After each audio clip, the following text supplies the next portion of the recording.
এই রকম সুস্বাদু স্বাদের হান্ডি মাটন বাড়িতে বানাতে কী কী লাগে চলুন দেখে নিই। প্রথমেই আমরা মাংসগুলোকে ধুয়ে তার মধ্যে দিয়ে দেব পেঁয়াজ কুচি, হলুদের গুঁড়ো, লঙ্কার গুঁড়ো, 1 চামচ সরষের তেল, 3 চামচ টক দই এবং পরিমাণ মতো নুন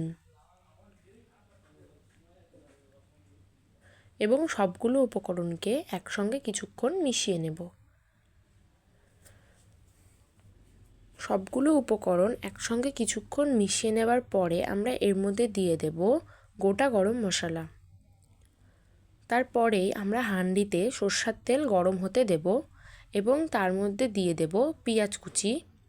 পেঁয়াজ কুচিগুলোকে ভালো করে ভেজে নেব। পেঁয়াজটাকে ভালো করে ভেজে নেওয়ার পরে আমরা তার মধ্যে দিয়ে দেব টমেটো কুচি। পেঁয়াজ এবং টমেটোটাকে একসঙ্গে কিছুক্ষণ ভেজে নেব।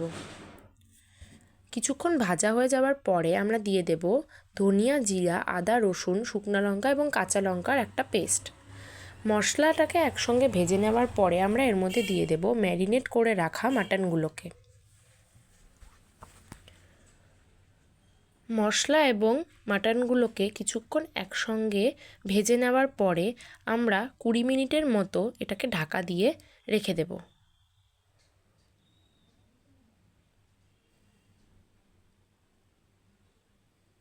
তারপরেই আমরা দেখব যে মাটনগুলো একটু সিদ্ধ হয়ে এসছে। তারপরে আমরা এর মধ্যে দিয়ে দেব ভেজে রাখা আলু।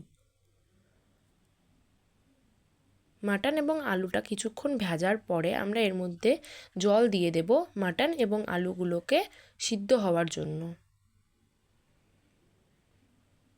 কিছুক্ষণ সিদ্ধ হয়ে গেলেই আমরা এর মধ্যে দিয়ে দেব গুঁড়ো গরম মশলা এবং ঘি। তারপরেই নামিয়ে নিলেই রেডি আমাদের বাড়িতে বানানো হান্ডি মাটন।